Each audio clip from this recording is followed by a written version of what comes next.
Selamat datang di YouTube channel pertama aku. Nama aku Denisa Amelia Kaurian, biasa dipanggil dengan Denisa. Aku berasal dari Kalimantan Timur. Jadi kalau misalnya teman-teman ada di Kalimantan Timur, feel free to visit dan juga ayo kita ngobrol bareng gitu. Aku tepatnya berada di Kabupaten Kutai Kartanegara. Nah, kebetulan sekarang aku baru selesai kerja di salah satu NGO di Indonesia dan sekarang aku sedang berada di Jakarta Selatan, tepatnya di Pasar Minggu gitu. Jadi di video pertama ini aku mau coba sharing ke teman-teman bagaimana I improve my IELTS from 6.5 to 7.5 sambil juga kerja full time. Harapannya sih videonya nggak lama-lama, jadi aku akan bagi dalam dua konteks, yaitu preparation dan juga saat hari H kayak gitu ya. Jadi ada banyak banget sih sebenarnya teman-teman yang nanya ke aku lewat Instagram ataupun another social media how to improve my IELTS. Jadi daripada aku jelasin satu-satu, it will be great idea kalau misalnya aku coba buat satu video ini yang harapannya bisa bermanfaat bagi teman-teman semua. Nah, untuk preparation, mungkin sedikit konteks juga ya teman-teman, supaya kita ada di dalam satu page gitu. Jadi aku tuh not that good at language. Jadi aku selalu dapat B itu dalam bahasa. Waktu kuliah, aku dapat B itu French sama Mandarin. Terus waktu SMA juga not that good at language. Jadi kalau misalnya teman-teman merasa aku susah nih belajar bahasanya, it's okay, it's still possible. Kalau memang misalnya kita benar-benar semangat gitu ngerjainnya atau belajarnya. Yang kedua, aku fully working yang tadi aku bilang. Jadi biasanya aku belajar itu setelah pulang kerja. Jadi walaupun mungkin udah capek, udah lelah, tapi diusahain kayak at least sejam atau ya sejam 2 jam untuk buka lagi buku IELTS dan juga pelajarin sedikit-sedikit kayak gitu. Dan aku belajarnya tadi ya setelah 6 bulan. Jadi aku pernah ngambil tes IELTS. Aku ambil tes IELTS by dua kali, yaitu pada 1 November 2020 sama 20 April 2021. Yang pertama aku ngambilnya di British Council, yang kedua aku ngambilnya di IDP Kebonjeruk Jakarta. Nah, untuk langsung aja ke videonya, untuk preparationnya yang pertama itu menurut aku we need to set the target gitu. Why you are doing the IELTS and it should be a solid reason. Jadi harus benar-benar solid gitu alasannya. Jadi ada beberapa teman-teman aku yang juga belajar IELTS, tapi mungkin bukannya mereka nggak bisa gitu, tapi mungkin alasannya memang belum cukup kuat sehingga kadang males-malesan atau misalnya kadang kurang termotivasi karena memang belum ada solid reason kenapa are you guys applying for an IELTS test. Karena kan IELTS test kayak nggak murah kan, sekitar 3 juta kayak gitu. Jadi aku ngerasa kayak solid reason tuh benar-benar penting. Nah, kalau misalnya dalam konteks aku sendiri, aku ngambil tes IELTS itu karena aku lagi mau coba apply beasiswa dan juga kuliah untuk master scholarship. Karena aku ngerasa kayak kalau di kantor aku ya gitu, ilmu aku udah nggak mumpuni nih untuk bisa menjawab permasalahan-permasalahan yang ada di kantor, sehingga aku semangat banget untuk ngambil master dan juga improving diri aku, dan salah satu persyaratannya adalah IELTS test gitu. Jadi memang solid reason banget aku memang ngambil, dan sebenarnya kan aku pernah ambil 6,5 ya. Cuma setelah aku refleksi gitu, that score is not that competitive kalau misalnya kita mau coba compare dengan teman-teman yang lain. Jadi aku coba tanya teman-teman yang udah dapat beasiswa, dan rata-rata mereka ada di sekitar 7 atau 7.5 gitu. Nah, jadi makanya aku kayak I have like 5 months for another scholarship application. Waktu itu aku coba ngejar LPDP, dan ya dalam waktu 5 bulan itu aku bener-bener giat banget sih sebenarnya untuk improving my IELTS. Dan waktu itu juga ngejar AAS kalau nggak salah, beasiswa AAS. Jadi kayak bener-bener dalam waktu 5 bulan I need to improve my IELTS. Nah, terus yang kedua, perlu les atau belajar pribadi. Nah, kalau misalnya teman-teman sudah pernah ikut tes IELTS, itu biasanya kan teman-teman tahu ya apa skor yang misalnya kurang bagus di IELTS-nya teman-teman gitu. Nah, tapi kalau misalnya, atau teman-teman juga bisa ini sih kayak tes mock test gitu. Jadi kayak coba tes IELTS tapi yang resmi, yang kalau nggak salah tuh ada yang 100.000 atau bahkan di internet juga ada gitu. Nah, coba ikut tes yang kayak gitu, terus bisa deh teman-teman lihat apa nih kekurangannya gitu. Nah, yang kekurangannya ini tuh bisa dipelajari lagi lebih lanjut, atau teman-teman bisa ikut ambil les. Kalau memang misalnya ada uang lebih, ada sarana, ada resources, ya feel free to take a course on IELTS karena akan lebih mudah kalau misalnya diarahin ya biasanya sama guru-guru yang sudah berpengalaman. Tapi kalau memang misalnya belum ada resources tambahan, bisa banget juga belajar sendiri. Nah, kalau dalam konteks aku belajar sendiri dan juga les. Jadi aku belajar sendiri. Waktu yang 6,5 tuh aku sempat les sih. Cuma waktu les itu aku lagi sambil kerja, jadi nggak bener-bener fokus. Jadinya waktu yang kedua aku les dan juga belajar sendiri. Jadi aku belajar sendiri tapi lesnya aku cuma ambil yang kira-kira apa ya, yang nilai aku jelek. Nah waktu itu kan aku kurang bagusnya itu di writing kan, jadi aku ngambilnya fokus untuk les di writing aja. Selain itu juga perlu kita ketahui ya gimana IELTS itu dinilai gitu. Jadi karena kalau even though you're good at English language, kayak lu bisa ngerti atau misalnya teman-teman bisa paham tentang bagaimana penggunaan bahasa Inggris atau misalnya pronunciation-nya udah bagus kayak gitu, tapi sebenarnya IELTS itu ada komponen-komponen yang dinilai kayak gitu. Jadi kita tuh perlu tahu gimana sih sebenarnya IELTS itu dinilai, dan juga teman-teman juga perlu ngebedain apakah teman-teman mau ngambilnya computer based test atau misalnya atau yang paper based. Yang pertama tuh aku ngambilnya paper based, yang kedua aku ngambilnya tuh computer based gitu. Nah jadi benar-benar harus dilihat dan perlu digali lebih dalam dengan diri sendiri ataupun maupun les, gimana nih cara mengenal nilai-nilai IELTS dinilai, terus lebih bagus mana nih atau lebih cocok mana nih kita computer based atau paper based test, atau ya format-format nilai IELTS karena beda-beda. Jadi ada listening, write, ada 4 kan yang dinilai, ada listening, writing, reading, dan juga speaking kayak gitu. Nah yang ketiga itu asking friends to learn with you. Jadi menurut aku kalau ada teman tuh akan sangat-sangat bermanfaat gitu. Jadi ada yang nyemangatin, ada yang ngingetin, ada yang reminder kayak gitu. Kalau misalnya aku sih gitu. Jadi aku waktu itu langsung coba minta teman aku juga belajar bareng sama dia. Jadi kita pulang kerja atau misalnya sudah agak-agak malam gitu, sudah agak lowong, kita belajar bareng. Dan itu akan sangat-sangat membantu. Dan aku juga di Jakarta kan tinggalnya di kosan ya. Jadi kayak ya kadang kalau teman aku lagi ngerjain apa, aku ngerjain IELTS gitu, at least ada teman. Nah aku sih konteksnya waktu itu belajarnya sekitar 2 kali seminggu Zoom meeting untuk belajar IELTS. Nah yang ketiga tuh, yang keempat tuh make your environment as English as possible gitu. Kalau aku sih caranya aku suka nempel-nempel kertas di dalam ruangan aku di kamar. Karena kenapa itu menurut aku sangat mujarab gitu, karena kalau misalnya pulang kantor kan pasti udah males, jadi kadang aku langsung tidur gitu. Tapi kalau misalnya aku ngelihat di tembok-tembok aku tuh ada new vocabularies, walaupun aku sebenarnya nggak terlalu baca ya, tulisannya terlalu kecil by the way, jadi aku salah gitu. Tapi kalau misalnya teman-teman mau ngeprint, boleh banget tulisannya yang agak-agak gede, jadi biar sekalian kebaca kalau misalnya lagi jalan atau apa. Jadi aku memang buat kamar aku tuh penuh dengan new vocabularies kayak gitu, supaya nyemangatin aja sih kalau aku harus belajar nih gitu. Nah itu yang pertama. Yang kedua, aku ajak teman-teman kosan aku juga untuk ngomong pakai bahasa Inggris gitu. Jadi walaupun mereka jawabnya pakai bahasa Indonesia atau misalnya mereka mau coba pakai bahasa Inggris juga, it's okay gitu. Tapi at least like I'm trying to speak in English with them kayak gitu. Dan itu tuh lumayan melatih banget, karena kalau aku melihat juga kekurangan aku tuh di penggunaan English sehari-hari. Jadi karena dulu waktu kuliah menggunakan bahasa Inggris, jadi kayak Inggris aku tuh kayak formal banget gitu. Nah untuk sehari-hari aku masih kagok gitu. Jadi kayak menggunakan bahasa sehari-hari dengan temen itu akan sangat-sangat bermanfaat ya. Nggak cuma di kosan tapi juga di kantor. Waktu itu aku minta tolong teman aku. Terus yang apa lagi ya? Oh iya, pronunciation aku tuh kurang banget. Jadi temen aku waktu itu juga baik banget mau bantu nilai pronunciation aku gitu. Jadi misalnya ada yang kurang-kurang atau yang salah gitu bisa dikasih tahu.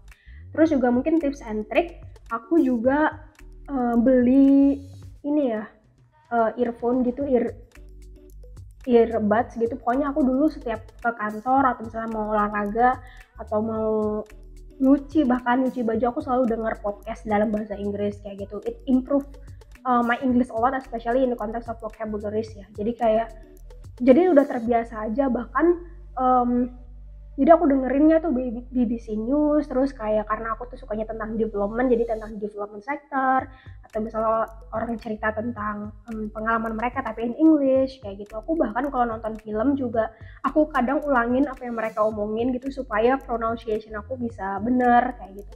Terus habis itu aku juga suka ini sih, kalau misalnya teman-teman mau ikutin, itu ada video di YouTube yang kalau mau tidur bisa didengerin. Jadi kayak setiap aku mau tidur kadang aku nyalain conversation in English supaya kebiasa aja otak aku dengerin orang-orang ngomong bahasa Inggris. Nah dulu hampir tiap malam tuh aku dengerin kayak gitu. Terus habis itu aku juga download app, dikasih tahu teman aku, sebenarnya namanya itu Elevate. Nah itu bagus banget juga untuk melatih bahasa Inggris karena itu kayak modelnya game-game, dan aku coba gitu pakai itu kalau misalnya aku lagi males buka, tapi at least aku mau expose myself with English, aku pasti bukanya Elevate itu. Dan juga ada app nama IELTS dari British Council ya, IELTS Preparation App British Council. Nah itu bagus juga untuk teman-teman coba praktis IELTS di aplikasi itu. Terus yang kelima itu tipsnya adalah daftar as early as possible. Jadi aku selalu dalam 2 kali tuh aku selalu mepet daftarnya karena mungkin time management aku kayak kurang bagus, dan juga mungkin sambil kerja gitu ya. Itu hanya alasan sih sebenarnya. Tapi kayak ya please daftar as early as possible, karena sebenarnya kalau misalnya teman-teman udah daftar, udah tahu tanggalnya kapan, itu biasanya akan ada preparation dari pihak penyelenggara. Nah kalau misalnya dulu kayak aku tuh daftar waktu itu ya, contohnya ini tuh pada 13 April 2021. Nah tesnya aku 20 April, jadi kayak cuma jeda seminggu kayak gitu. Nah padahal sebenarnya kalau misalnya kita mau daftar, itu kalau British Council itu punya namanya free 20 hours of preparation material for British Council. Terus kalau IDP juga ada namanya IELTS Master Module, dimana kita bisa milih atau kita bisa belajar preparation dari yang udah mereka siapkan gitu. Tapi kalau misalnya teman-teman daftarnya mepet, itu kan sebenarnya kita nggak benar-benar bisa memaksimalkan tips and trick yang diberikan sama tim penyelenggara itu kan gitu. Jadi kalau misalnya bisa sih daftar as early as possible. Terus yang keenam tuh selama praktis perlu banget mencatat skor teman-teman gitu. Jadi biasanya kalau aku tes malam-malam tuh aku akan selalu catat skor aku, reading aku berapa, writing aku berapa. Kecuali writing, kalau misalnya teman-teman nggak les kan sulit ya kalau kita nilai writing kita sendiri. Cuma aku dulu pakai aplikasi sih, entah itu Grammarly atau Grammarly kayak gitu untuk ngecek tulisan aku. Nah cuma kalau misalnya teman-teman bisa les, minta tolong teman untuk ngoreksi writing teman-teman juga, atau bisa dibaca lagi. Tetapi kalau misalnya modalnya kayak reading, listening, aku selalu nyatat skor aku, jadi kelihatan gitu apakah kita benar-benar improving, terus kelihatan salahnya tuh di bagian mana, soal-soal yang suka salah itu di mana gitu. Jadinya bagus banget bisa bantuin improving atau refleksi, bagi bahan refleksi teman-teman untuk pembelajaran IELTS, mungkin per minggunya atau mungkin per harinya salahnya di mana nih kayak gitu. Nanti lama-kelamaan teman-teman bisa ngeliat polanya gitu loh, jadi apakah salahnya tuh banyak di soal kayak gini misalnya kayak gitu, jadi bisa kelihatan. Nah terus habis itu ya coba dulu sebelum tes IELTS yang resmi. Jadi jangan sampai teman-teman langsung karena mepet gitu, aku mau ambil langsung aja tes IELTS resmi gitu. Kalau misalnya bisa coba-coba tes yang gratis dulu, feel free to do that gitu, karena sayang ya kalau misalnya tiba-tiba kayak langsung langsung tes gitu dan udah mengeluarkan uang 3 juta gitu, tapi hasilnya kurang memuaskan. Jadi kalau misalnya bisa sih coba ikut yang tes-tes gratis terlebih dahulu. Dan usahakan ketika teman-teman latihan itu menggunakan waktu yang sama dengan teman-teman ngambil tes. Ini juga salah satu tips dari teman aku yang sekarang lagi ada di Jerman. Waktu itu juga dia ngasih tahu kayak kalau misalnya teman-teman ngambil, karena kita IELTS itu berapa jam ya, aku lupa, pokoknya ibaratnya 2 jam gitu ya, usahakan selesai latihan teman-teman juga di 2 jam. Jadi kita berusahakan tempat pembelajaran kita itu sama persis dengan ketika kita ngambil tes. Nah selama proses pengerjaan yang kedua itu, yang pertama itu dalam konteks listening, fokus aja dengerin konteksnya gitu. Jangan kalau dulu aku tuh suka nggak fokus gitu kalau misalnya listening teman-teman, jadi kadang aku mikirnya tuh kemana-mana, padahal sebenarnya kita tuh harusnya paham konteksnya itu apa. Jadi kalau misalnya ketinggalan, at least kita tuh bisa nebak-nebak jawabannya itu apa. Terus waktu itu aku juga salahnya karena aku terlalu fokus ke soalnya, aku tuh nggak tahu kalau ternyata urutan soalnya itu ke samping. Jadi aku tuh ngelihat soal ke satu, nomor 2-nya tuh aku lihatnya di bawahnya gitu loh, padahal sebenarnya tuh itu nomor 5, jadi 2-nya itu ada di samping kayak gitu. Jadi aku nggak agak aneh sih. Ini maksudnya it's very simple, tapi itu sangat ngaruh ya, karena waktu kita untuk menjawab soal itu sangat-sangat terbatas, dan kita harus benar-benar sambil baca soal selanjutnya dan lain-lain gitu. Jadi kayak usahakan teman-teman terbiasa dengan format computer base, karena waktu itu aku computer base, jadi satunya tuh di kiri, abis itu nomor 2 itu di kanan, tapi aku lihatnya tuh ke bawah kayak gitu, salah banget. Nah itu dan aku waktu itu kehilangan poin deh kalau nggak salah, karena aku udah nggak bisa ngikutin lagi karena aku bingung gitu tata letak questionnya. Nah yang kedua speaking. Nah selain idioms, menurut aku juga teman-teman perlu belajar namanya collocation atau gabungan kata. Ini ada beberapa contoh collocation yang aku kumpulin, dan aku juga nanti bakal masukin di link YouTube ini ya, beberapa collocation yang menurut aku, oh kayak gini ternyata sangat penting, dan aku ngerasa memang di sini kekurangan aku gitu. Jadi aku ngerti orang tuh ngomong apa, aku bisa ngomong, tapi nggak sounds as native gitu karena aku nggak terbiasa menggabung-gabungkan kata menjadi suatu arti baru. Nah, terus habis itu, apa lagi ya? Nah, untuk reading, baca soal dulu baru baca teksnya ini penting banget. Jadi kadang kan kita kayak baca dulu teksnya, mau pahami dulu konteksnya kayak gitu kan. Padahal sebenarnya kadang bacaannya tuh susah dipahami gitu loh. Jadi kalau misalnya kita bisa memahami questionnya, terus apa sih sebenarnya yang diminta, terus kita baca ke teksnya, nah itu akan lebih menghemat waktu teman-teman sih untuk menjawabnya gitu, dan sekali baca langsung bisa banyak dapat jawaban gitu kan. Terus yang terakhir itu praktis kalau writing ya, membiasakan. Oh ya, aku tuh agak kagok kemarin menggunakan keyboard waktu computer based test karena ternyata kan aku biasanya pakai laptop ya kerja ataupun apapun.